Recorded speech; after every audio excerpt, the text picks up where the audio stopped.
We do not send our children to school to have their morals, values, ethics, beliefs, thoughts, and feelings questioned, scrutinized, prioritized, and rearranged by the group. Hello. Hello. Okay, so this testimony is from Joanne Lisac. I'm a housewife from Milwaukie, Oregon. I'm here to submit testimony about a guidance and counseling curriculum used in the North Clackamas School District, number 12, Milwaukie, Oregon. Oh, here we go. Counselors, our favorite.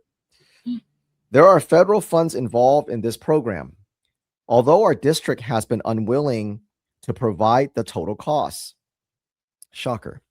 The district has not provided specific instructional materials and teachers' manuals we have requested. This 14-pound mass of material is an ideal example of why we need strong regulations for the Protection of Pupil Rights Amendment, the PPRA. This curriculum begins in kindergarten and continues through the 12th grade. It has been integrated in all subjects. My son participated in this curriculum for 2 years without our knowledge or consent. He was administered pre- and post-evaluations to determine attitude changes.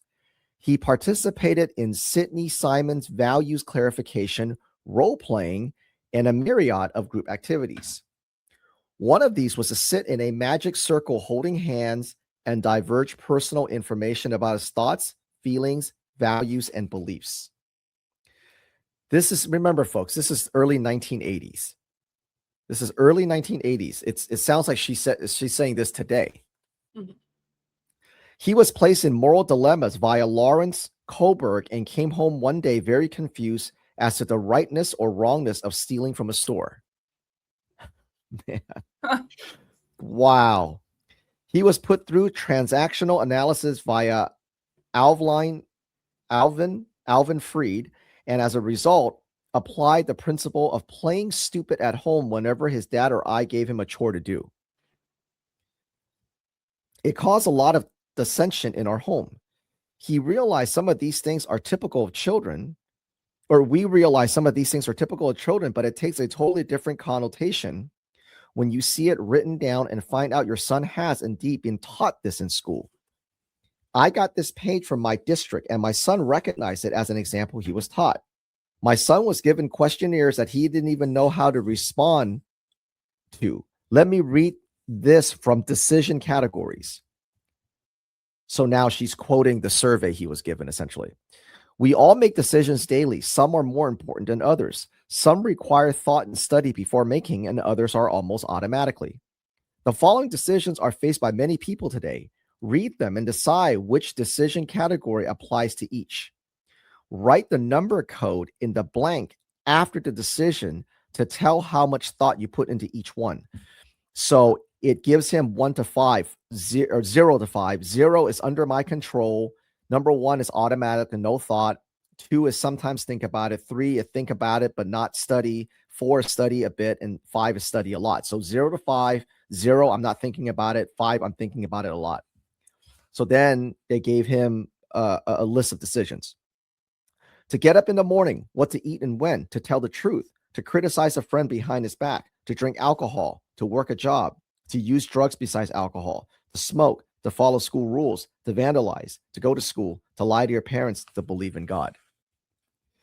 Where to dispose of paper and wrappers, what movie to see. So this, especially in the West, like in California and Oregon, this is the whole climate change recycling bullshit that they put early on into kids. Now, some of you guys that are in the Midwest probably didn't get this, or in the South, but this is Oregon. And so in California, Oregon, that area, they already started this in the early 80s. The invasions of privacy in this curriculum are endless. Do you have your own bedroom? Are you going to practice religion just like your parents? Who has the last word in your family?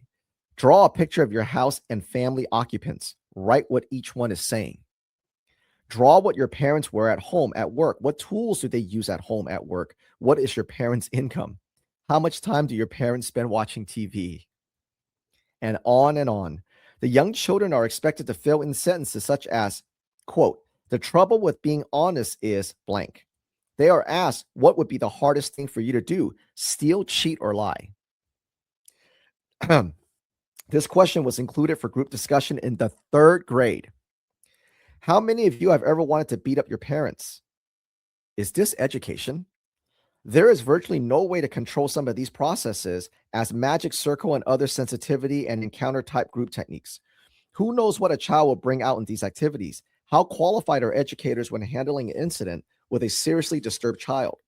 What effect would it have on the rest of the class if a child came apart during one of these sessions? These encounter type techniques are risky at best and impossible to determine ahead of time. We know of children who have divulged personal information about themselves or their families in these group activities. The class is sensationalized to the exposed child's problem, but unfortunately, things don't always end there. A classmate may get angry with that child and flaunt the disclosure to other children on the playground or elsewhere. Then what? Does the educator sensitize the whole school? What happens to the devastated child who learns too late that he shouldn't disclose personal information? The damage is done. We do not send our children to school to have their morals, values, ethics, beliefs, thoughts, and feelings questioned, scrutinized, prioritized, and rearranged by the group. Damn. We do not abdicate our rights to raise our children according to our own morals, cultural, and ethical beliefs when we send them off to school every day. We do not send them to school to have those rights challenged and undermined by psychiatrists posing as educators. We do not send them to school to be taught all points of views, but facts. Schools have become psychological playgrounds which are defended as academic freedom. These processes are neither academic nor do they allow freedom. They are a deliberate attempt to manipulate and indoctrinate our children into a philosophical belief that morals and ethics are relative. Here is a critique of values clarification made by Professor Alan L. Lockwood. Any values curriculum which rules out debate on the proprietary or defensibility of moral values decisions is susceptible to charges of promoting ethical relativism. Moral judgments require sound justifications, not simple expression of personal taste. If not, how could we fairly and rationally oppose the views and practices of Hitlers, Mansons, Watergators, and the like? I also like to quote William J. Bennett and Edwin J. Delatry from an article entitled Moral Education in the Schools. They stated, both Simon and Kohlberg also failed to avoid indoctrination. Both of their programs offer indoctrination in the values they take to be important: the celebration of wants and desires, the exhortation to self-gratification, and a particular ideology and rights and special justice. Although they both claim to disavow traditional moral education because it indoctrinates, Simon and Kohlberg clearly do not oppose indoctrination per se, but the indoctrination of traditional values. Man, is that spot on today or what? Oh, yeah. Jesus. It's a sad thing education has come to this point today. Oh, man. They have no idea. I know. Oh, parents pay taxes to support this system, whether federal, state, or local level. We need some assurance that our children are being provided proven quality education instead of using our children as guinea pigs to promote psychological theories and someone's philosophical beliefs. Nailed it.